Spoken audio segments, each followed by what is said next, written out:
오늘 말씀의 제목은 믿음이 이깁니다 라고 하는 제목으로 함께 주의 말씀을 나눌 때에 전하는 자나 듣는 자나 모두가 성령 안에서 충만한 은혜가 되어지기를 주님의 이름으로 축복합니다. 예수님을 믿으면 참 행복합니다. 또 예수님을 믿으면 감사가 넘치고 예수님을 믿으면 우리 안에서 즐거움이 회복이 되어집니다.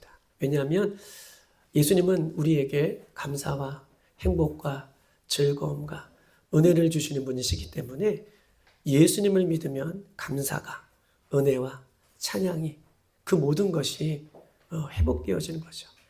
그래서 예수 믿는 사람들은 왜 저렇게 행복할까? 예수 믿는 사람들은 왜 이렇게 즐겁까? 예수 믿는 사람들은 왜 이렇게 은혜스러운 얼굴을 갖고 있을까? 라고 하는 것은 우리가 예수를 믿기 때문에 나오는 모습이라고 이렇게 이야기할 수 있는 것이죠. 그런데 우리가 신앙생활을 하다 보면 기쁨과 행복과 감사를 잃어버리고 의무감으로 신앙생활을 할 때가 있습니다. 예수 믿으면 행복하고 예수 믿으면 감사가 넘치고 예수 믿으면 은혜가 넘치고 예수 믿으면 그 충만한 그 무엇이 있는데 우리가 신앙생활을 오래 하다 보면 우리 안에서 감사와 행복과 은혜가 점점점 사라지고 뭐가 남느냐 하면 내 안에서 의무감이 남아요. 마치 학생들이 학원을 의무감으로 다니는 것처럼 내 안에서 신앙생활을 오래 하다 보면 이런 것들을 다 잃어버립니다. 그래서 예배도 직분도 헌신도 찬양도 기도로 의무감으로 버티는 거예요. 그러니 예배가 싫고 교회 오는 것이 싫고 지치고 피곤하고 이렇게 여겨지는 것은 내 안에 이런 예수님으로 인하여 주어지는 즐거움과 행복함과 기쁨과 감사가 사라지고 의무감만 남아있기 때문에 그 의무감을 지키기 위해서 예배도 직분도 헌신도 찬양도 기도도 하니 그것은 너무 지겨운 거죠. 의무감을 하니 할 수만 있으면 벗어버리고 싶고 짐 같고 힘들고 재미도 없고 그렇습니다. 우리는 언제 신앙생활 하다 보면 이렇게 지치고 힘들고 피곤하고 행복하지 않고 기쁨과 감사를 잃어버리게 되나? 세 가지로 요약해서 얘기할 수 있습니다. 우리는 언제예요? 내가 변하지 않을 때예요. 지난주에 회개했는데 또 똑같은 죄를 반복하여 짓는 변하지 않는 나를 볼 때에 우리는요 행복함과 감사와 즐거움이 점점점 사라지는 거예요. 또 우리는 언제 행복함과 감사와 기쁨과 그 은혜가 사라집니까? 내 상황이 어려워질 때, 내 상황이요 계속 어려움이 생기고 낙심이 생기고 절망이 생기고 내 안에서 내 상황이 자꾸 어려움과 실망과 좌절하는 그런 순간들이 계속 이어질 때 우리 안에서 뭘 뺏기냐면 감사와 즐거움과 행복함과 그런 은혜들을 빼앗기는 거예요. 세 번째, 우리는 언제 의무감이 생기는 것입니까? 감사와 기쁨과 모든 것을 잃어버리고 우리는요 내 삶에 열매가 없을 때예요. 좋은 결과를 얻지 못할 때 우리들은 이런 것들을 자꾸 잃어버리게 되는 것입니다. 오늘 갈라디아서 6장 9절 우리가 너무나 잘 알고 있는 이 말씀이에요. 한번 천천히 한번 읽어보십시다. 6장 9절 시작. 우리가 선을 행하되 낙심하지 말지니 포기하지 아니하면 때가 이름에 거두리라. 우리는 때가 이름에 포기하지 아니하면 때가 이름에 거두리라. 우리는 뒷구절을 너무 좋아해요. 그렇죠? 뒷구절 뒤에 부분에 보면 포기하지 아니하면 때가 이르면 거둔다. 하나님의 때가 이르면 거둔다 라고 하는 말을 좋아합니다. 그런데 오늘 이 6장 9절에는 더 중요한 구절이 앞절이에요. 우리가 선을 행하되 낙심하지 말지니. 선을 행하되 낙심하지 말지니.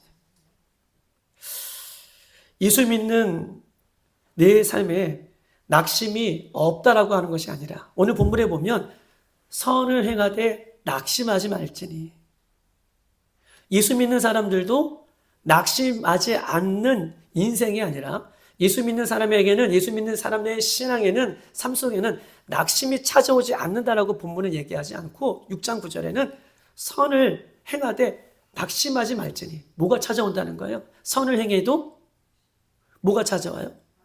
낙심이 온다는 거예요. 우리가 예수 믿어도 뭐가 온다는 거예요? 낙심이 온다는 거예요. 예수 믿어도 감사를 잊어버릴 수 있다는 거예요. 예수 그리스도를 믿어도 우리가 지치고 힘듦이 우리에게 찾아올 수 있다는 거예요. 오늘 이 본문을 킴 제임스 버전은 이렇게 써 있어요. 제가 찾아봤더니 흠정역 성경에는 이렇게 써 있습니다. 우리가 잘 행하는 가운데 잘 행하고 있어요. 신앙을 잘 지키고 있다는 거죠. 우리가 잘 행하는 것 가운데에 지치지 말지니, 우리가 기진하지 아니하면 정해진 때에 거두리로다. 우리가 잘 행하는데도 우리에게 지침이 온다는 거예요. 지침, 힘듦이 온다는 거예요. 개역개정엔 낙심이라고 하지만 오늘 킹 제임스 버전에는 지침이 온다는 거예요. 힘듦이 온다는 거예요. 포기하고 싶은 것이 잘 행하는 사람에게도 올 수 있다라는 것을 오늘 본문은 우리들에게 지금 말씀하고 있는 것입니다. 여러분, 문제는요, 내 삶과 내 신앙의 지침이 결국 나를 포기하게 만들어요. 이것이 문제예요. 9절, 우리가 선을 행하되 낙심하지 말지니, 포기하게 된다는 거예요. 낙심과 절망과 지침은 포기를 만들어요. 지침은 내 손을 놓게 만든다는 거예요. 그래서 성경은 이 낙심, 지침, 이런 것들 중에서도 우리가 끝까지 포기하지 않고 예수 그리스도를 붙드는 그런 신앙이 되기를 오늘 본문은 우리에게 강조하고 있는 것입니다. 여러분, 왜 지칠까요? 왜 포기가 될까요? 왜 힘듦이 찾아옵니까? 왜일까요? 그것을 이길 수 있는, 맞아요, 힘이 없기 때문에 그래요. 지침과 포기와 절망과 낙심이 찾아오는 것은 그것을 이길 수 있는 힘이 없기 때문에 그래요. 여러분, 100m 달리기 선수가 있어요. 저는 운동을 참 좋아하고 초등학교 3학년 때부터 고3까지 운동을 주로 많이 했습니다. 근데 그때 달리기를 할 때에 10초 한 좀 넘어서 달리기예요. 근데 제 약점이 어디냐면 100m 달리기 하면 거의 70m까지는 제가 1, 2등 해요. 그런데 70m 후반이 되면 어떻게 해요? 점점점 스피드가 줄어들어요. 그런데 어느 친구는 후반이 될수록 스피드가 더 붙는 친구들이 있어요. 그때 제 몸무게가 50kg. 고3 때 52kg. 그러니 70m까지는 막 1등, 2등을 달리다가 힘이 붙이니 점점점 어떻게 해요? 속도가 그 이후에 떨어지는 거예요. 그런데 저보다 키가 크고 힘이 센 친구들은 스타트는 느리죠. 70m까지는 나한테 지나가도 이제 후반부에 역전하는 그이들에게 힘이 있어서 100m를 1등으로 달리는 거예요. 낙심과 절망과 지침과 포기와 이런 것들이 우리에게 찾아오는 이유는 그것을 이길 수 있는 힘이 우리에게 부족하기 때문인 것입니다. 그럼에도 불구하고 우리 하나님은 낙심하고 절망하고 지쳐있는 우리들에게 절대 포기하지 말라라고 말씀하고 있어요. 왜냐하면 낙심하지 말고 지치지 말고 절대 포기하지 말라라고 하는 것은 우리의 영원한 쉼은 어디에 있어요? 달려갈 길과 주 예수께 받은 사명을 위해서는 달려갈 길을 달려가고 선한 싸움을 싸우고 난 이후에 우리는요, 이 땅에서 영원한 쉼이 아니라 이 땅에서 끝이 아니라 우리는요, 영원한 저 천국에서 영원히 예수님과 함께하는 영원한 쉼이 있기 때문에 우리 주님은 그 쉼을 주시려고 이 땅의 삶이 힘들고 지치고 낙심되고 내 신앙을 지키는 것이 어렵더라도 좀 참아라, 좀 이겨라 라고 우리들에게 낙심하지 말 것을 얘기해요. 왜냐하면 이 땅이 영원한 쉼이 아니라 우리는 예수님과 저 천국에서 영원히 쉴 그날이 있기 때문에 그날을 바라보며 우리 하나님은 우리들에게 그 나라를 소망하라 라고 말씀을 하고 있는 것입니다. 우리가 힘을 얻지 못하면, 달려갈 힘이 부족하면 포기하고 낙심이 찾아오는 것입니다. 그런데 우리 하나님은 성도들에게 보세요. 중요한 얘기를 하고 있어요. 우리 하나님은요, 네가 낙심하고 힘들고 어려우니 그 어렵고 힘들고 낙심되는 짐을 벗어버리고 나를 쫓으라 라고 말씀해 주지 않으세요. 너무 혹독한 얘기 아니에요? 내가 지친데, 내가 힘든데, 내가 지금 어려운데, 포기하고 싶은데, 그래? 이 문문구 목사는 믿음이 없어가지고 얼른 벗겨줄 거예요. 얼른 내려줄 거예요. 그런데 우리 하나님은요, 낙심이 되고 절망이 되고 또 힘듦이 있고 고난이 왔을 때에 그것을요, 포기하고 나를 따르라, 내려놓고 나를 따르라 라고 말씀해 주지 않아요. 뭐라고 말씀하시냐면 그것을 짊어지고 날려오라. 왜냐하면 이렇게 이야기하시는 이유가 있어요. 뭘까요? 왜 이렇게 이야기하실까요? 오늘 이거 마치시면 떡 하나 더 드릴게요. 왜 짐을 벗어버리고 나를 쫓아? 지치고 힘들고 어려운데 왜 그것을 벗어버려 주셨으면 좋은데, 물론 벗어버려 주시죠. 하나님 은혜 가운데. 그런데 대부분은 그것을 짊어지고 나를 따르라 하시는 이유가 뭘까요? 뭘까요? 우리 하나님은요, 우리가요, 그것을 이길 수 있는 힘을 주시는 거예요. 지치고 힘들 때마다 벗어버리면요, 우리 초동학문, 어린아이 같은 신앙이 있어요. 근데 우리 하나님은 우리가 힘들고 지치고 포기하고 낙심되고 그럴 때 그 짐을 지고 내게 오라고 얘기해요. 왜냐하면 우리는 그 짐을 주님으로 인하여서 이기게 하시려고, 포기하지 않게 하시려고 오늘 하나님께서 오늘 우리에게도 이렇게 얘기하는 것이죠. 선을 행하되 낙심하지 말지라, 포기하지 않으면 때가 이름이 거두리라. 이기게 하시기 위해, 그 절망의 순간을 이기게 하시기 위해, 포기하고 싶을 때를 이기게 하시기 위해, 지친 내가 이제 지친 그 상황 속에서 뒤로 물러가는 인생이 아니라 그것을 뛰어넘어 앞으로 가는 그런 멋진 인생을 우리에게 주시기 위하여 우리 주님은 짐을 지고 내게 오라 라고 말씀하고 있는 것입니다. 마태복음 11장 28절 30절 이렇게 써 있어요. 수고하고 무거운 짐진 자들아 다 내게로 오라, 내가 너희를 쉬게 하리라. 우리 권사님 오늘 찬양하셨던 것처럼 나는 마음이 온유하고 겸손하니 나의 멍에를 메고 내게 배우라. 그래야 하면 너희 마음이 쉼을 얻으리라. 30절 이는 내 멍에는 쉽고 내 짐은 가볍다라고 말씀하고 계십니다. 또 한번 볼까요? 시편에 있는 말씀 한번 찾아봅시다. 850쪽 850쪽입니다.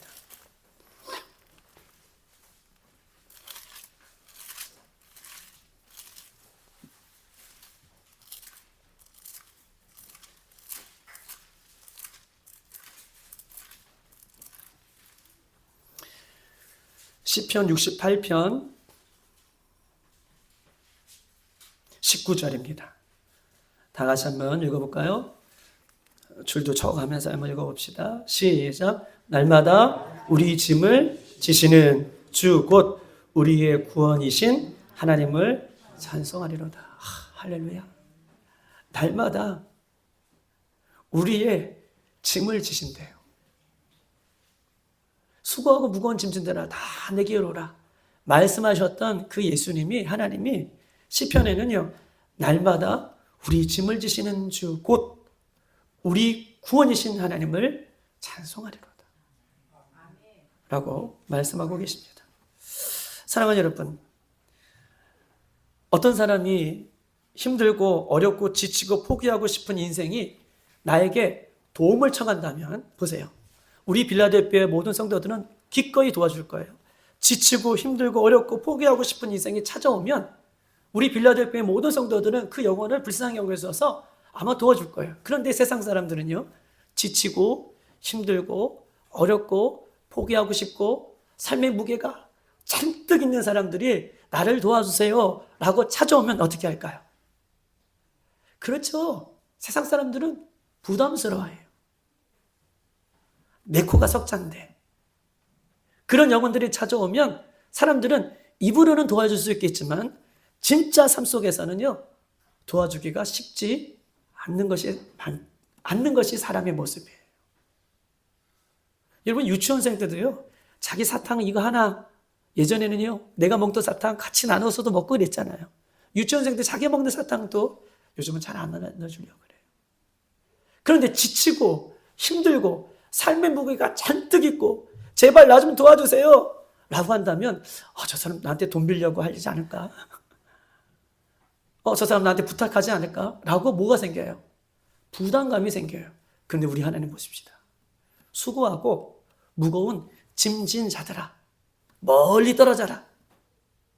저 멀리서 나라고 매게하지 아니하시고 다 내게로 오라. 내가 너희들에게 쉼을 주리라. 시편 68편 19절에는요. 그 짐을 우리 주님이 날마다 지시는 하나님. 그 짐을 날마다 져주시는 하나님. 그 짐을 날마다 져주시는 하나님. 이라고 이렇게 우리에게 이야기하고 있는 것입니다. 여러분, 내게 오라 라고 하는 이 표현에는 두 가지 의미가 있어요. 첫 번째는요, 내가 해야 할 의무가 있어요. 여러분 보십시다. 수고하고 무거운 짐진 자들아 다 내게로 오라. 내가 너희를 쉬게 하리라. 주님께서 말씀하고 계십니다. 다 내게로 오라. 어떻게 해요? 이 무거운 짐을 지고요, 내가 해야 할 일이 있어요. 어떻게 해요? 다 내게로 오라 할 때 가야죠. 이게 중요해요. 수고하고 무거운 짐진들아 다 내게로 오라.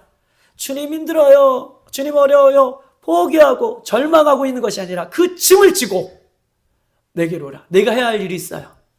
주님 앞에 가는 것입니다. 주님 앞에 나가는 거예요.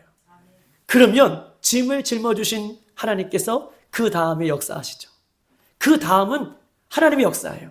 내가 우리의 인생의 짐을, 신앙의 짐을, 내 가정의 짐을, 국가의 짐을, 자녀의 짐을, 여러분의 모든 인생의 짐을 주님 앞에 짊어지고 나아가면 쉼을 주시는 분이 누구예요? 내가 아니라 하나님이에요. 여러분, 쉼을 준다라고 하는 이 표현은요, 새롭게 한다는 표현이 있어요.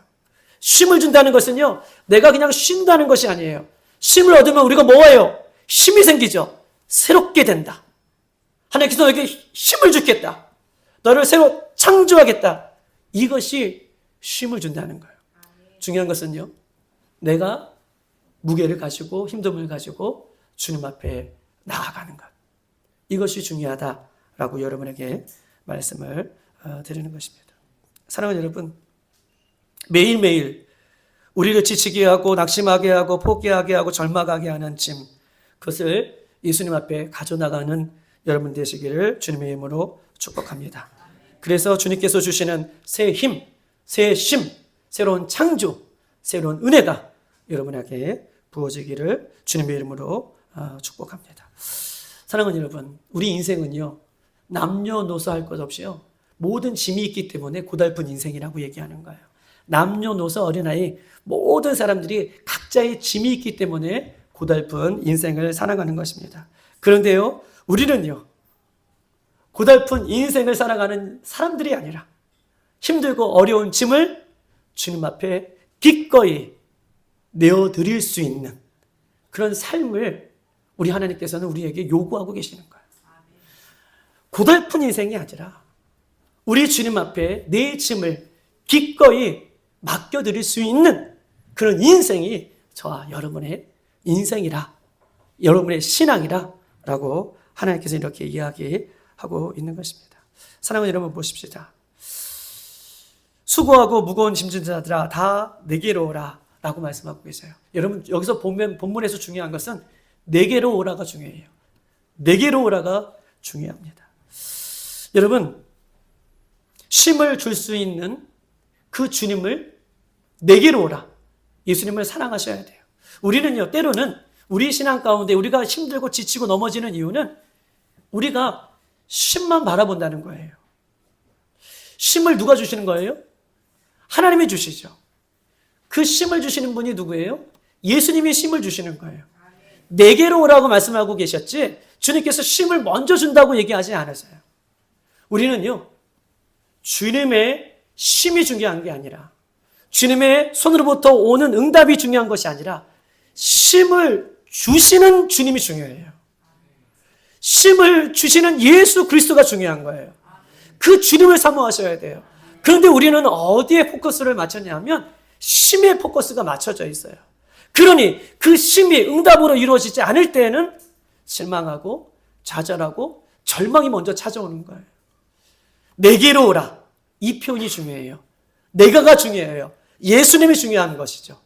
여러분 우리는요 내 짐을 지고 십자가의 짐을 지고 지치고 포기할 때마다 주님을 향해 걸어갈 수 있는 저와 여러분이 되시기를 주님의 이름으로 축복합니다. 여러분 보십시다. 두 번째는요. 내게로 오라라고 할 때에 우리는 주님 앞에 가는 것, 주님을 더 사모해야 되는 것, 쉼이 중요한 것이 아니라 응답이 중요한 것이 아니라 응답을 주시는 쉼을 주시는 예수님이 소중하다. 이것이 첫 번째 우리에게 말씀하시는 것이고 여러분 보십시다. 주님 앞에 가기까지 내게로 오라라고 하면 하나 중요한 것이 있어요. 내게로 오라, 내게로 오라라고 할 때에 주님께서 우리에게 주시는 좋은 아주 중요한 의미가 있습니다. 무엇이냐면 주님께로 가려고 할 때는 누구를 바라봐야 될까요? 그렇죠. 주님을 바라봐야 돼요. 야, 내게로 오라라고 하는데 우리는 주님을 바라보지 않고 다른 데로 바라보면 다른 곳으로 바라보면 주님께 갈 수 있겠습니까? 여러분 운전하는 사람이요. 이정편을 정확히 봐야지 목적지를 가는 거죠. 운전하는 사람이 내비게이션을 정확히 읽어야 목적지를 가는 거예요. 망망대해 캄캄한 바다에 등대의 등불을 바라봐야지 어떻게 해요? 우리는요 항구로 갈 수 있는 거예요. 내게로 오라 라고 말씀해 주신 그 예수님을 바라보고 나아갈 때에 예수님을 바라볼 때에 그때에 예수님 앞으로 나아갈 수 있음을 성경은 우리에게 얘기하고 있는 거예요. 여러분 짐을 졌는데 무거운 짐이 있는데 점점 신앙과 삶이 점점점 지침이 있는데 이 무거운 짐을 지고 다른 곳에 가면 어떻겠습니까? 더 지치고 힘들죠. 그런데 많은 사람들이 무거운 짐을 지고 예수님 앞에 가는 것이 아니라 더 무거운 짐을 져주는 세상을 향해 가고 있다는 거예요. 그래서 예수님은 수고하고 무거운 짐진 자들아 다 와라고 말씀하신 것이 아니라 콕 집어서 주 하나를 더 집어넣어요. 내게로 오라. 다른 곳이 아니라 예수 그리스도께로 와라 라고 분명하게 주님께서는 오늘 마태복음 28장에서 우리에게 이야기를 하고 있는 것입니다. 사랑하는 여러분, 하나님 사랑의 눈으로 너를 어느 때나 바라보시고 하나님 인자한 귀로서 언제나 너에게 귀 기울이시니 어두움에 밝은 빛을 비춰주시고 너의 작은 신음에도 응답하시니 너는 어느 곳에 있든지 주를 향하고 주만 바라볼지라. 주만 바라보셔야 돼요. 그래야지 우리에게 힘을 주시는 주님 앞에 우리가 달려갈 수 있는 것입니다. 오늘도 우리를 향해 두 팔을 벌리고 우리의 짐을 짊어주시기 위하여 나를 맞이해 주시는 그 예수님 앞으로 가셔야 돼요. 사람을 의지하지 마세요. 환경을 따라가지 마시고 그 예수님 앞에 나아갈 때에 우리는 참된 기쁨과 평안과 그 은혜가 다시 우리에게 회복이 되어지는 것이다 라고 이야기할 수 있는 것입니다. 사랑하는 여러분, 가장 어렵고 힘들 때에 우리는 무엇을 바라보느냐가 내 삶을 지배해요. 우리가 주님을 바라본다. 주님을 바라보고 나가야 된다고 얘기하잖아요. 여러분, 힘들고 어려울 때에 내가 무엇을 바라보느냐가 그것이 나를 뭐예요? 지배해요. 우리가 TV를 우리 성도들은 잘 안 보시겠지만 TV 보다가 여러분 맛있는 음식이 막 먹는 사람들이 나와요. 그러면 여러분 어때요? 아이 저거 먹어서 뭐해? 이렇게 생각하십니까? 대부분 막 맛있게들 먹잖아요. 막 떡볶이도 먹고 라면도 꼭 먹으면 여보 라면 없어? 뭐 우리 출출한데 뭐 먹지 않을까? 웃는 분들은 다 경험이 있으시잖아요. 여러분 보십시다. 아주 멋진 모델들이 옷을 탁 입고 나가요. 나도 저 옷 한번 입고 싶다. 여러분 보세요. 막 나는 안 가봤는데 세계 여행지를 막 보여줘요. 여행을. 그리고 너무 싸대요. 오래 하는 거예요. 그러면 여행지에 나도 한번 가보고 싶다. 여러분 보세요. 예쁜 모델이 예쁜 남자 멋진 우리 모델들이 딱 앞에 서 있으면 와, 저 사람 예쁘다. 저 사람 멋있다. 우리가 말로 그래야 안 그래요? 우리 성도들은 안 그러겠지만 세상 사람들은 대부분 그래요. 너무 예쁜데? 너무 모델 같은데? 조각 같은데? 라고 얘기해요. 이것은 뭐예요? 우리가 바라보는 것이 나를 지배하고 있다는 거예요.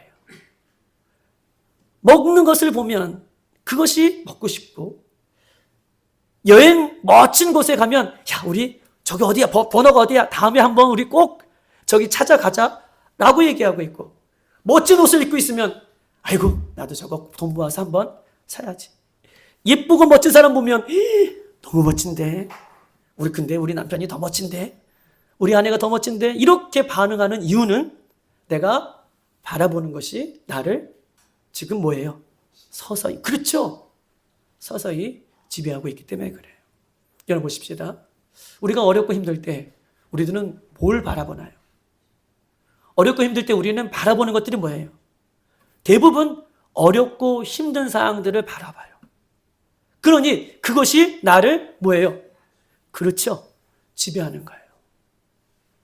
어렵고 힘들 때 우리가 바라보는 것은 대부분 어려운 환경과 어려운 상황과 어려운 이 시기들을 바라봐요. 여기서 눈을 돌리기가 어려워요. 근데 보십시다. 주님은 짐을 지고 어렵고 힘들 때에 내게로 오라, 나를 바라봐라 라고 말씀해 주세요. 왜냐하면 내 짐을 기꺼이 주님께서 짊어질 수 있는 그런 분이시다 라고 우리에게 말씀하고 있는 것입니다. 이때요 우리의 영적인 힘이 생기는 거예요. 여러분 보십시다. 믿음은요 히브리서 11장 바라는 것들의 실상이요 보이지 않는 것들의 증거다. 믿음은요 바라는 것, 바라보는 것. 믿음은요 바라보는 것이에요. 지금은 힘들고 지금은 어렵고 지금은 지치고 지금은 내가 포기하고 싶은 이 상황 가운데에 믿음은 그 상황들을 바라보는 것이 아니라 나는 이길 수 있어. 주님은 내 짐을 지어주셔. 오늘도 나를 향해 두 팔을 벌리고 계셔. 그 주님을 지금 힘들고 어렵지만 그 주님을 바라볼 때에 그 주님을 바라볼 때에 저 천국을 바라볼 때에 그것이 나에게 실상이 되는 거예요. 나에게 이기게 되는 현실로 주님께서 능력을 주시는 거예요. 이게 영적인 비밀이에요. 그런데 대부분 사람들은 신앙생활을 해도 삶 속에서 자꾸 안 되는 것, 어려운 것, 지친 것, 힘든 것 이것들만 바라보기 때문에 거기서 일어나지 못하는 거예요. 포기가 되어지는 거예요. 낙심이 되는 거예요. 여러분 보십시다. 두 번째예요. 우리가 주님을 바라보면요. 환경은 안 바뀔 수 있어요. 여전히 환경은 그대로일 수 있어요. 어려운 상황, 힘든 상황, 힘든 관계, 낙심이 되는 것. 그런데 바뀌는 게 하나 있어요. 내가 바뀌어요. 그것을 내가 이길 수 있겠다. 라고 하는 내 자신을 바꿔요. 우리 주님은요. 환경을 바꿔주시든지 내가 그 상황을 이기게 하시든지 둘 중에 하나는 꼭 바꿔주시는 분이 우리 하나님이에요. 그래서 믿음은 바라는 것들, 바라보는 것들의 실상이요. 보이지 않는 것들의 증거라. 라고 하나님께서는 우리들에게 말씀해 주고 있는 것입니다. 골로새서 1장 27절 한번 말씀 찾아보십시다. 325쪽. 신약성경 325쪽입니다.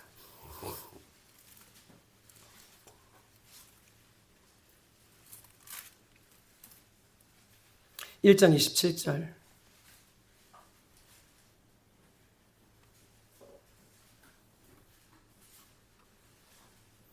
다 같이 시작. 하나님이 그들로 하여금 이 비밀의 영광이 이방인 가운데 얼마나 풍성한지를 알게 하려 하심이라. 이 비밀은 너희 안에 계신 그리스도이시니 곧 영광의 소망이니라. 라고 얘기하고 있습니다. 다시 한번 읽어볼까요? 참 중요한 말씀인데요. 시작. 하나님이 그들로 하여금 이 비밀의 영광이 이방인 가운데 얼마나 풍성한지를 알게 하려 하심이라. 이 비밀은 너희 안에 계신 그리스도이시니 곧 영광의 소망이니라. 라고 얘기해요. 여러분 보십시다. 하나님이 그들로 하여금 이 비밀의 영광이 이방인 가운데 얼마나 풍성한지를 알게 하려 하십니다. 여러분, 이방인은 누구예요? 그렇죠. 이스라엘 백성 외에는 다 이방인이에요. 이스라엘 백성들, 하나님의 선택한 하나님의 백성들을 보기에는 저와 여러분은 이방인이에요? 이방인이 아니에요? 이방인이죠. 그런데 보세요. 이 이방인들 가운데에 어떤 비밀이 있다는 거예요. 근데 이 비밀이 뭐냐면, 이 비밀은 너희 안에 계신 그리스도시니. 비밀이 있대요. 이방인들에게도 비밀이 있대요. 예수 믿는 우리들에게도 비밀이 있대요. 그 비밀이 뭐냐면 우리 안에 예수 그리스도가, 내 안에 계신 예수 그리스도가 비밀이라. 이것을 알게 하시고 더 풍성하게 알게 하시는 것이 하나님의 목적이라 라고 이렇게 이야기를 하고 있는 것입니다. 여러분, 그런데 안타깝게도 많은 사람들이요, 내 안에 예수 그리스도가 비밀로 여전히 내 안에 계심에도 짐을 지어주시고 나의 문제를 해결해 주시고 나와 함께 하시고 내게로 오라 하시는 그 예수님이, 나를 멀리하지 않으시는 친구 같은 예수님이 내 안에 비밀로 계심에도 불구하고 사람들이 힘들고 지치고 어려울 때는 내 안에 계신 예수님 앞에 나아가지 못한다는 거예요. 이미 내 안에 계시는데, 비밀로 계시는데, 이미 내 안에 풍성하게 계시는데 내 안에 계신 예수님을 의지하지 않고 사랑한다라고 이야기하고 있는 것입니다. 사랑하는 여러분, 내 안에 비밀로 계시는 예수님을 힘들고 지치고 어려울 때에, 내 신앙을 좀 포기하고 싶을 때에, 그때에 그 내 안에 계신 예수님을 바라볼 수 있는, 그 앞에 나아갈 수 있는 저와 여러분 되시기를 주님의 이름으로 축복합니다. 여러분 보십시다. 예수님은요, 많은 사람들이 보는 앞에서 자, 십자가에 돌아가셨어요. 예수님은요, 야, 12제자만 다 모여라. 그러면서 12제자만 있는 곳에서 예수님이 십자가를 지신 것이 아닙니다. 예수님은요, 십자가를 지실 때요, 남녀노소 모든 무리들이, 호산나 다윗의 아들 예수 그리스도를 찬양했던 그 수많은 무리들이 그 예수님 그 골고다 언덕에서 십자가를 지실 때 모든 사람이 예수님의 십자가를 바라봤어요. 그러면 예수님의 십자가를 모든 사람이 바라봤으면 그 사람들이 다 뭐예요? 구원을 받아봐야죠. 구원을 얻어야죠. 예수님의 능력의 십자가를 바라봤기 때문에 그 모든 바라본 사람들이 구원을 얻어야 되죠. 그런데 구원을 얻은 사람은 어떻게 해요? 그 죽은 그 예수님 옆에서 죽은 그 강도만 너와 내가 낙원에 있으리라 라고 예수님께서 말씀하고 계십니다. 여러분 보십시다. 많은 사람들이 구원의 역사가 일어나지 않는 것은, 예수님의 십자가를 바라봐도 구원의 역사가 일어나지 않는 것은 믿음으로 바라보지 않았기 때문에 그래요. 많은 사람들이 예수님 십자가를 바라봤죠.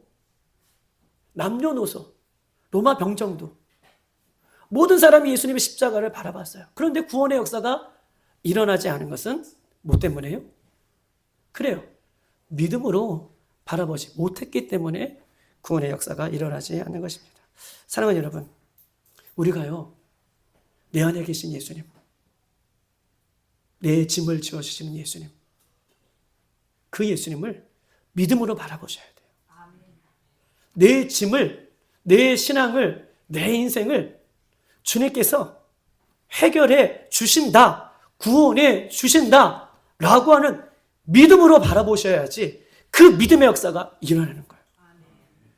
그냥 바라본다, 그냥 의지한다, 믿음의 역사는 아니죠. 모든 사람이 그렇게 바라볼 수 있어요. 세상 사람도 그렇게 바라볼 수 있어요. 그런데 예수 그리스도를 믿는 우리들은 믿음으로 바라보셔야 돼요. 그래야 믿음의 역사, 구원의 역사가 있는 것입니다. 여러분, 빌립보서 4장 13절 우리가 좋아하는 말씀이죠. 내게 능력 주시는 자 안에서 내가 모든 것을 할 수 있다라고 바울이 고백하는 말씀.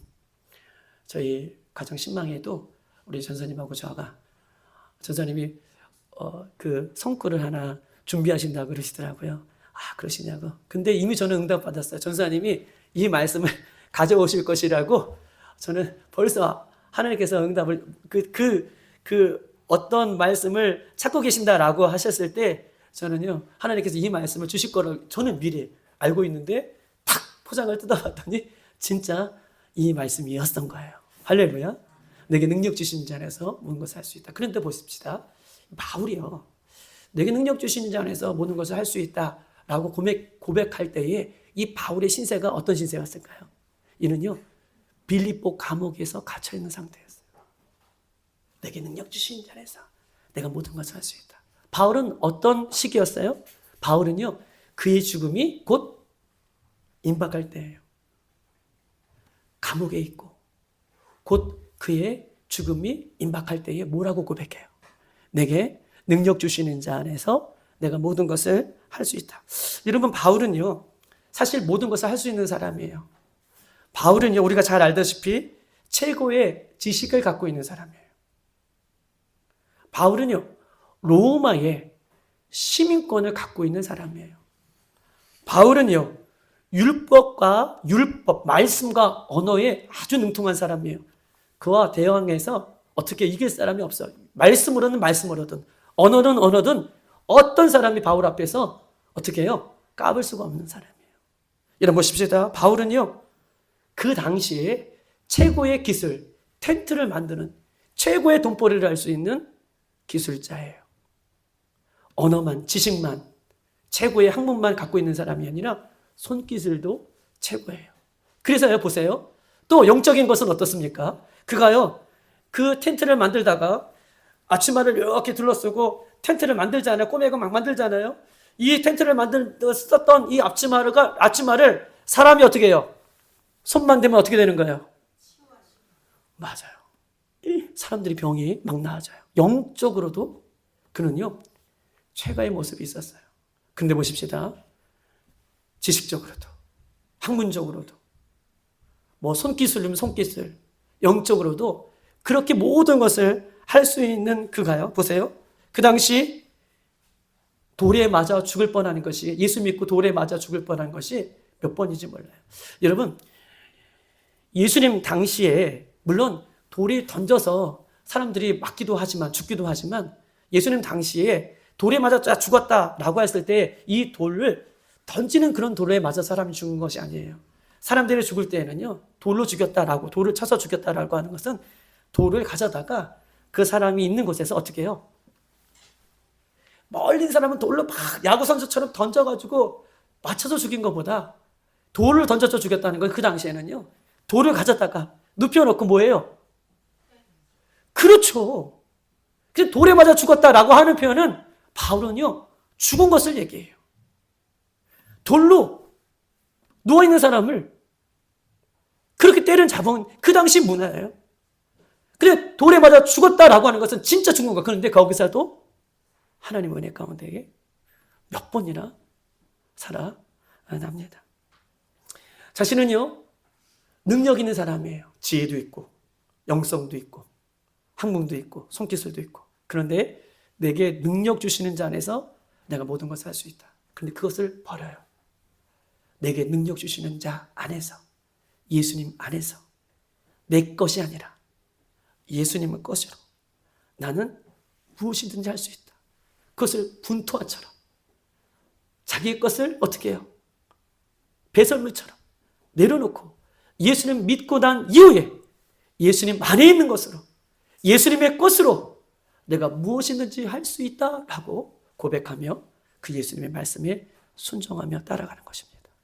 여러분, 우리는요, 어려움을 겪고 힘듦이 있고 지침이 있고 또 포기하고 싶을 때 우리는요, 자꾸 내 것으로 이기려고 해요.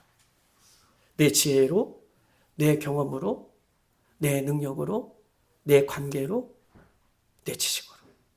근데 보세요.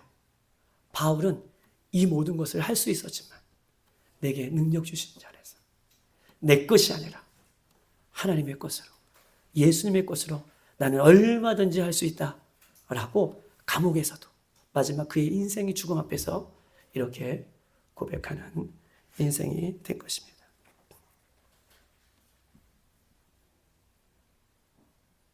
사랑하는 여러분, 예수님은 우리에게 이렇게 이야기하고 있습니다. 우리 마지막으로 한 말씀만 더 찾고 마치겠습니다. 289쪽이 앞으로 넘기시면 289쪽이 있습니다. 신약성경 289쪽, 고린도후서 4장 7절.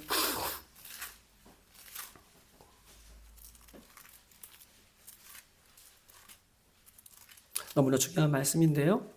이 말씀만 얘기하고 마치겠습니다. 4장 7절이에요. 다 같이 한번 읽어보겠습니다. 시작.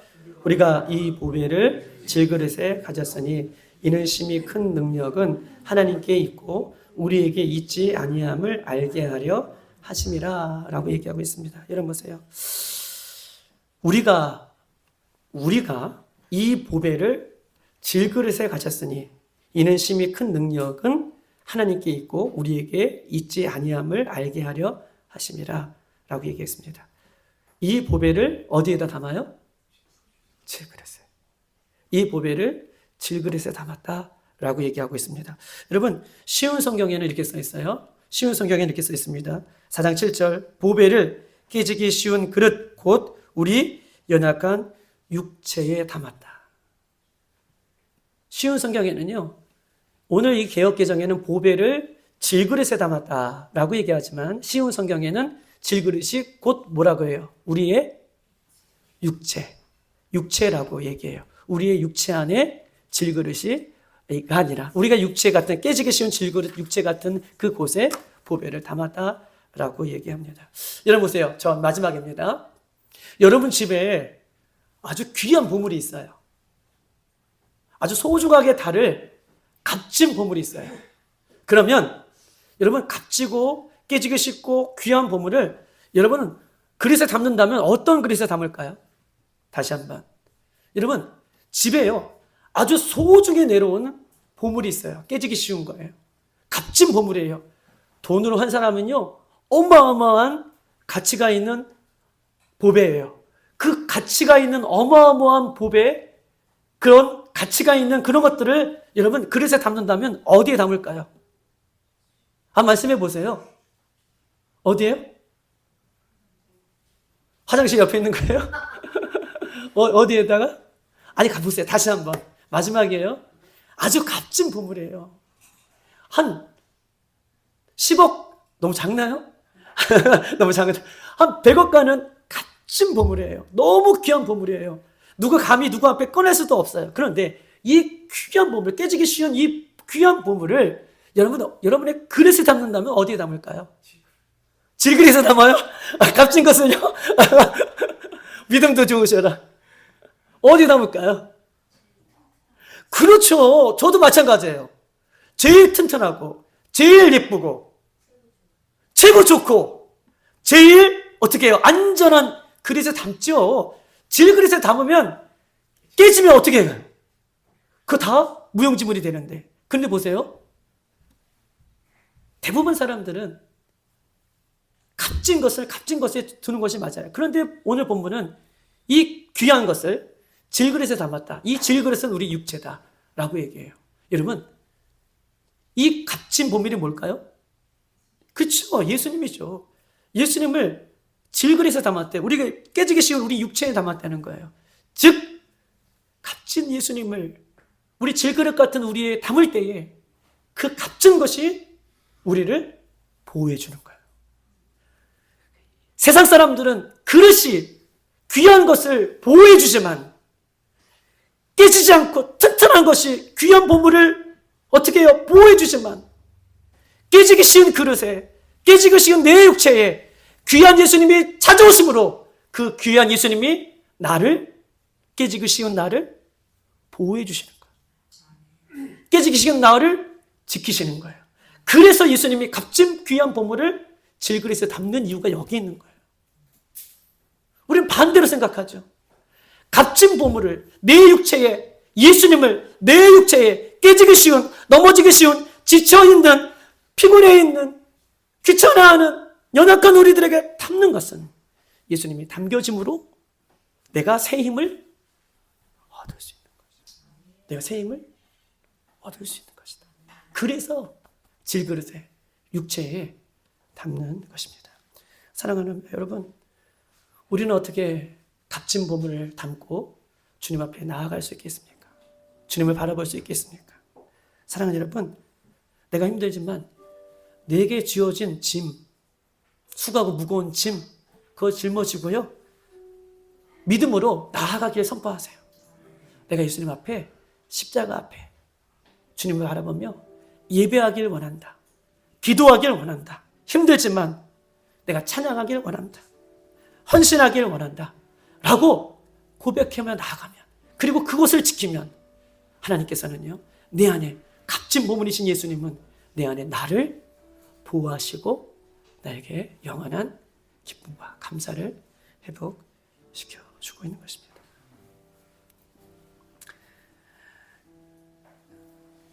창세기 1장에 흑암이 있고 혼돈이 있을 때, 기품이 있을 때, 흑암과 혼돈과 기품이 카오스죠. 카오스는 무질서예요. 무질서 속에 있을 때 하나님께서 뭐라고 말씀하셔요? 맞아요, 선생님.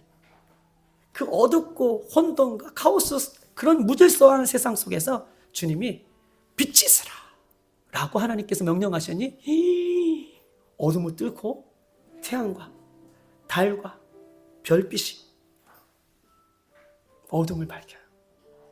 여러분, 내 안에 계신 하나님은요, 내가 힘들고 어렵고 지치고 포기하고 싶을 때 우리 안에서 값진 보물이신 예수님이 우리 안에서 빛이 있으라 라고 우리의 삶을 명령해 주시고 우리의 삶을 이끌어 가시는 거예요. 어쩔 때요? 질서가 있을 때요? 아니에요. 모든 것이 잘 되었을 때? 아니에요. 하나님은 언제 명령하세요? 혼돈과 흑암과 그 모든 것이 무질서한 그때에 주님은 명령하세요. 여러분, 지금 여러분 삶이, 여러분 신앙이 어떻습니까? 힘듦과 포기와 흑암과 권세와 어둠과 지침이 있습니까? 그때 주님 말씀하셔요. 빛이 있으라. 오늘 그 빛이신 예수님을 바라보고 말씀을 믿음으로 받고 나아가는 저와 여러분 되시길 주님의 이름으로 축복합니다. 이 시간 다 같이 한번 기도하도록 하겠습니다.